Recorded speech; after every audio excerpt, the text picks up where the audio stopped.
Seventh class. उम्मीद करती हूँ सब बच्चे खैरियत से होंगे और अपना प्रीवियस टास्क कंप्लीट कर चुके होंगे। अच्छा बच्चों, आज हमारा लेक्चर नंबर 29 जाएगा, जिसकी डेट है 19 अगस्त 2020 एंड डे है वेडनेसडे। सारे बच्चे अपनी डायरी नोट डाउन करिएगा। Chapter number 3, exercise number 3.2, question number 4, solve on neat register. Exercise number 3.2 का कल हम लोगों ने क्वेश्चन नंबर 3 किया था। आज हम लोग क्वेश्चन नंबर 4 करेंगे और ये क्वेश्चन नंबर 4 जो है, इसके जितने भी पार्ट्स हैं आपने अपने नीट रजिस्टर पे सॉल्व करने हैं और साथ ही आपने इन सारे क्वेश्चंस की रफ पे भी प्रैक्टिस करनी है। और रफ पे प्रैक्टिस सब लोगों ने जरूर करनी है ताकि आप लोगों के कंसेप्ट जो है वो क्लियर हो जाए। जो आज हमने क्वेश्चन करना है, क्वेश्चन नंबर 4। अच्छा बच्चों, आज जो हम लोगों ने अपना क्वेश्चन नंबर 4 करना है, उसमें जो कंसेप्ट यूज होगा वो है राउंड ऑफ का कंसेप्ट। हम आपकी थ्योरी में राउंड ऑफ का जो कंसेप्ट उसने लिखा हुआ है वो हम पढ़ लेते हैं और आसान लफ्जों में इसे समझ लेते हैं ताकि क्वेश्चंस करते हुए हमें आसानी हो। राउंड ऑफ के बारे में वो लिख रहा है, here the term round off is use to leave the digits. यहाँ पर जो टर्म यूज की गई है राउंड ऑफ की, उसे इस्तेमाल किया जाता है to leave the digits after the decimal point. अशारिये के बाद, अशारिये का जो नुक्ता है उसके बाद डिजिट्स को, हिस्सों को छोड़ने के लिए हम राउंड ऑफ की टर्म को यूज करते हैं। The following are the steps to round off a decimal. वो कह रहा है मंदरजा झैल, ये स्टेप्स दिए गए हैं आपको डेसिमल को राउंड ऑफ करने के। फर्स्ट स्टेप लिख रहा है, दो स्टेप हैं। कह रहा है डिसाइड हो मैनी डिजिट्स, फैसला कर लें कि आपने कितने digits we need after the decimal point, कि आपको डेसिमल के बाद कितने डिजिट्स जो है वो चाहिए। डेसिमल पॉइंट के बाद कितने डिजिट्स जो हैं वो आपको चाहिए, आपको जरूरत है उनकी, कितनों को लीव करना चाहते हैं, कितनों को रखना चाहते हैं। स्टेप 2 में कह रहा है drop the remaining digits of, जो बाकी बच जाए डिजिट्स उन्हें छोड़ दें। मतलब फर्स्ट स्टेप में उसने कहा कि जितने डिजिट्स डेसिमल पॉइंट के बाद आपको जरूरत है, चाहिए, वो फैसला कर लें। अब फिर सेकंड में कह रहा है drop the remaining digits of, और जो फिर जितनों की जरूरत है उसके बाद जो रिमेनिंग डिजिट्स बाकी इनसे बच जाएं उन्हें छोड़ दें, लीव कर दें। If the first most digit we want to leave is, अब वो रूल बता रहा है राउंड ऑफ का। If the first most digit we want to leave is less than 5, अगर वो कह रहा है सबसे फर्स्ट मोस्ट डिजिट जो पहला हिस्सा है जो आप छोड़ना चाह रहे हैं, इज लेस देन 5, मतलब जितने डिजिट्स आपने राउंड ऑफ करना है जिस डेसिमल प्लेस तक, उसके बाद जो फर्स्ट मोस्ट डिजिट है अगर वो लेस देन 5 है, and if it is if it is 5 or more than, और अगर ये 5 है, पहली बार में जो उसने बात की we want to leave is the less than 5, अगर वो 5 से छोटा है तो आप एज इट इज ही वो नंबर लिख देंगे जितने डेसिमल प्लेसेस तक आपने राउंड ऑफ करना है। अब नेक्स्ट बात क्या कर रहा है, एंड इफ और अगर इट इज 5 आर मोर, अगर ये 5 है या 5 से ज्यादा है, मतलब वो डिजिट जो है वो 5 है या 5 से ग्रेटर कोई नंबर है, 6 7 8 so on, then add 1 to the required last digit. तो फिर आप क्या करें कि एक को जमा कर दें जो आपका आखिरी डिजिट है, रिक्वायर्ड डिजिट है, before dropping the remaining digits, अगले डिजिट्स को ड्रॉप कर, रिमेनिंग जो डिजिट्स रह गए हैं उन्हें ड्रॉप करने से पहले। ये अब लास्ट बॉक्स में साथ वो लिख रहा है राउंड ऑफ के लिए उसने एक अप्रोक्सीमेटली का सिंबल यूज किया हुआ है। ये बिल्कुल इक्वल की तरह स्ट्रेट लाइंस नहीं होती हैं, थोड़ी कर्विंग फॉर्म में है। ये बॉक्स में उसने लिखी हुई है, मैंने हाईलाइट किया हुआ है, अंडरलाइन कर रही हूँ। द सिंबल अप्रोक्सीमेटली, मतलब कि वो सिंबल है इन्वर्टेड कॉमर्स में लिखा है मीन्स अप्रोक्सीमेटली, जिसका मतलब है अप्रोक्सीमेटली तकरीबन, और फिर आगे बता रहा है कि equal to, approximately equal to, हम इसे पढ़ते हैं कि तकरीबन वो इसके बराबर है। राउंड ऑफ करने के लिए डिजिट्स को, डेसिमल्स को राउंड ऑफ करने के लिए इन दो पॉइंट्स को आपने याद रखना है। आसान लफ्जों में हम इन पॉइंट्स की बात करें तो हम ये कहते हैं कि हमारे पास जो डिजिट लिखी गई है, जो डेसिमल लिखी गई है, उसमें अब हर क्वेश्चन में वो डिफरेंट कहता है। ये जरूरी नहीं होता है कि ये कोई रिस्ट्रिक्शन है हमने 2 या 3 डेसिमल्स के डेसिमल पॉइंट के बाद इतने प्लेसेस तक लिखने हैं, डेसिमल डिजिट्स लिखने हैं। ये हर क्वेश्चन में स्टेटमेंट डिफरेंट भी हो सकती है, लेकिन आपने जितनी प्लेसेस के तक राउंड ऑफ करना है उससे अगले वाला डिजिट जो है उतने गिने डेसिमल पॉइंट के बाद, और उसके बाद जो डिजिट आता है उसे देखें। अगर वो 5 है या 5 से लेस है तो फिर आप एज इट इज ही अपने डेसिमल के बाद वाले डिजिट लिख देंगे। लेकिन अगर वो 5 है और ग्रेटर देन 5 है, 5 है या 5 से ज्यादा है, तो फिर आप उस डिजिट में एक जो है उसे ऐड कर देंगे, एक को जमा कर देंगे। हम अपने क्वेश्चंस करते हैं, आपको मजीद वाज़ेह हो जाएगा। अच्छा बच्चों, आप लोगों का जो क्वेश्चन नंबर 4 है उसकी स्टेटमेंट क्या लिखी हुई है, round off the following decimals, जो आपको डेसिमल्स दी गई हैं उन्हें राउंड ऑफ करें up to the 3 decimal places. अब यहाँ पे उसने हमें क्वेश्चन में खुद बताया हुआ है कि आपने 3 डेसिमल प्लेसेस तक, 3 इशारी हिस्सों तक उसे राउंड ऑफ करना है।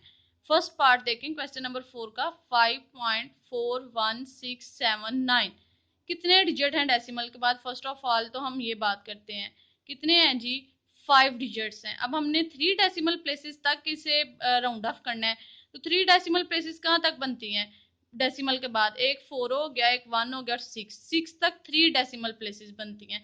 अब हमारी 3 डेसिमल प्लेसेस यहाँ तक है, लेकिन हमने राउंड ऑफ का जो स्टेप है या जो रूल है वो देखना है। सी हमारी 3 डेसिमल प्लेसेस से अगला नंबर कौन सा है, 7। हमने इस डिजिट पे गौर करना है। 7 जो है ये देखना है 5 से लेस है, इक्वल टू 5 है या ग्रेटर देन 5 है, उसके अकॉर्डिंग हमने राउंड ऑफ करना है। अब 7 जो है ये क्या है, ग्रेटर देन 5 है, तो according to round off rule हम क्या करेंगे, जो हमारा डिजिट है उससे बैकवर्ड डिजिट है मतलब 6, उसमें हमने एक ऐड कर देना है। तो हम एक ऐड करेंगे तो क्या बन जाएगा 7, तो फिर हम राउंड ऑफ करके क्या लिखेंगे, ये अप्रोक्सीमेटली इक्वल है 5.417। क्लियर हुआ है 7th क्लास आप लोगों को कि जो 3 डेसिमल प्लेसेस तक हमने राउंड ऑफ करना था, हमने वो 3 डिजिट्स जो है कंसीडर किए, उससे अगला डिजिट हमने देखना है कि वो इक्वल टू 5 है, ग्रेटर देन 5 है और लेस देन 5 है। यहाँ पे 3 डेसिमल प्लेसेस से नेक्स्ट जो डिजिट है वो है 7, जो कि ग्रेटर देन 5 है। इस वजह से हम बैकवर्ड डिजिट में जो हमारी थर्ड डेसिमल प्लेस है हम उसमें एक ऐड कर देंगे, और वो 6 था, तो हमारा फिर राउंड ऑफ करके क्या बन गया 5.417। जस्ट इतना सा सोल्यूशन में आपने करना है, लेकिन आपको अगर राउंड ऑफ रूल जो है वो क्लियर होगा तो फिर ही आप ये एक स्टेप का सोल्यूशन कर सकते हैं। अच्छा बच्चों, हम लोग ये सारे क्वेश्चन ही डिस्कस करते हैं, क्वेश्चन नंबर 4 के सारे पार्ट से डिस्कस करते हैं ताकि आपको क्लियर हो जाए, प्रैक्टिस हो जाए हमारी। फिर आप लोग भी एक दफा अपने नीट रजिस्टर पे भी करिएगा और रफ पे भी सॉल्व करिएगा। अब सेकंड पार्ट है इसका 11.10365। अब डेसिमल के बाद अगेन जो है वो कितने डिजिट्स हैं, 5 डिजिट्स हैं। हमने 3 डेसिमल प्लेसेस तक राउंड ऑफ करना है इनको।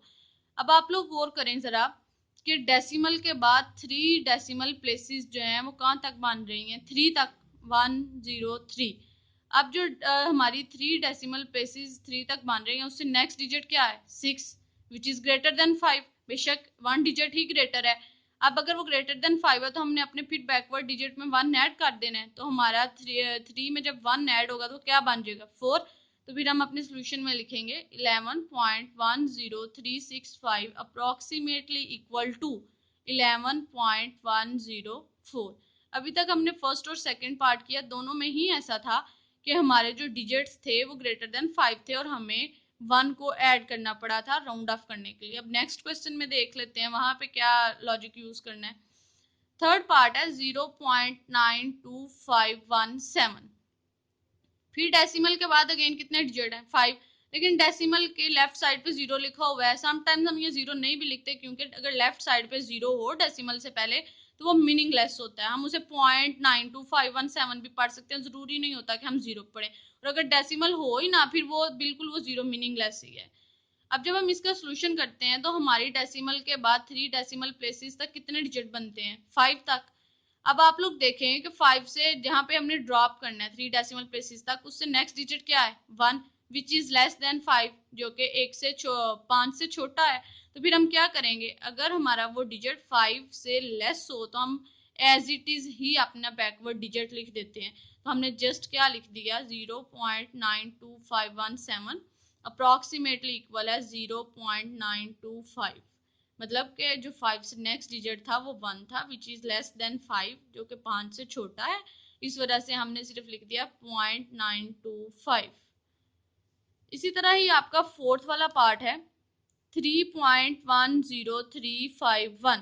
जब हम इसे राउंड ऑफ करेंगे तो हमारी 3 डेसिमल प्लेसेस कहाँ तक बनती हैं जी, हमारी 3 डेसिमल प्लेसेस बन जाती हैं 3 तक, और 3 से नेक्स्ट वाला डिजिट क्या है 5। अब नेक्स्ट वाला डिजिट 5 है, हमने स्टेप्स में पढ़ा था राउंड ऑफ के अगर वो इक्वल टू 5 है या मोर देन 5 है तो फिर भी हम बैकवर्ड नंबर में 1 को ऐड कर देते हैं। तो फिर 1 ऐड होगा तो 103 क्या बन जाएगा 104। तो अप्रोक्सीमेटली इक्वल होगा 3.104। अब आपका फिफ्थ पार्ट है सेवंथ क्लास, उस फिफ्थ पार्ट क्या है 0.74206। अब यहाँ पे हमारी डेसिमल के बाद 3 डेसिमल प्लेसेस कहाँ तक बनती हैं, 2 तक। 2 तक हमारी डेसिमल प्लेसेस बन रही हैं। अब 2 से नेक्स्ट डिजिट क्या है 0, विच इज लेस देन 5, जो कि 5 से छोटा है। अब जाहिर सी बात है ये तो 5 से छोटा कोई 4 3 2 1 भी नहीं रहा, 0 बन गया। तो फिर हम अपना बैकवर्ड डिजिट जो है अपनी 3 डेसिमल प्लेसेस उन्हें एज इट इज ही लिखेंगे। तो अप्रोक्सीमेटली इक्वल होगा 0.742। इसमें कोई चेंज नहीं आएगा क्योंकि 0 क्या था, लेस देन 5 था। लास्ट पार्ट है इसके क्वेश्चन नंबर 4 का, 6 वाला, 23.15147। अब यहाँ पे आप लोग गौर करें कि हमारी डेसिमल के बाद कितने डिजिट तक 3 डेसिमल प्लेसेस बनती हैं, 1 तक, 151, यहाँ तक हमारी 3 डेसिमल प्लेसेस बनती हैं। अब 1 से नेक्स्ट डिजिट पे जरा गौर करें, वो क्या लिखा हुआ है 4। अगर वो 4 है तो 4 क्या है, लेस देन 5। बेशक एक डिजिट ही कम है, तो हम अपने जो बैकवर्ड डिजिट है उसे एज इट इज लिखेंगे। तो हमारे पास क्या रहेगा, अप्रोक्सीमेटली इक्वल टू 23.151। क्लियर हुआ सब लोगों को सेवंथ क्लास? बस ये जो दो चीजें हैं राउंड ऑफ के कॉन्सेप्ट में, इन्हें हम लोगों ने अच्छे तरीके से अपने माइंड में रखना है कि किस तरह राउंड ऑफ करते हैं। एक अगर आपको चीज याद रहती है कि अगर 5 से लेस है तो हम नंबर में कोई चेंज नहीं करते, उसे एज इट इज लिख देते हैं। और अगर 5 से ग्रेटर है या इक्वल टू 5 है, इक्वल टू 5 और मोर देन 5 के केस में हम क्या करते हैं, हम बैकवर्ड डिजिट में एक नंबर ऐड कर देते हैं और फिर राउंड ऑफ करके लिखते हैं। और हर क्वेश्चन में अगर आपको स्टेटमेंट में गिवन हो 3 डेसिमल प्लेसेस तक करना है, 2 डेसिमल प्लेसेस तक करना है या 4 डेसिमल प्लेसेस तक करना है, उसके अकॉर्डिंग ही हम अपने सोल्यूशन में इस रूल को फॉलो करते हैं। अब ये वाले सारे क्वेश्चन नंबर 4 के 6 पार्ट्स हैं सेवंथ क्लास, सारे ही मैंने डिस्कस कर दिए हैं। आप लोगों ने ये सारे क्वेश्चन जो है इन्हें अपने नीट रजिस्टर पे करना है और इनकी रफ पर भी प्रैक्टिस करनी है। और सब बच्चों ने अपना ये काम कंप्लीट कर लेना है क्योंकि आज हमारा 3.2 का लास्ट क्वेश्चन था। आज हमारी 3.2 एक्सरसाइज जो है वो कंप्लीट हो गई है। नेक्स्ट अब हम लोग इसकी एक्सरसाइज करेंगे, थर्ड चैप्टर की, और रिव्यू एक्सरसाइज करेंगे। सो सब लोग अपना 3.2 तक का काम जो है उसे कंप्लीट कर लीजिएगा। अल्लाह हाफिज सेवंथ क्लास।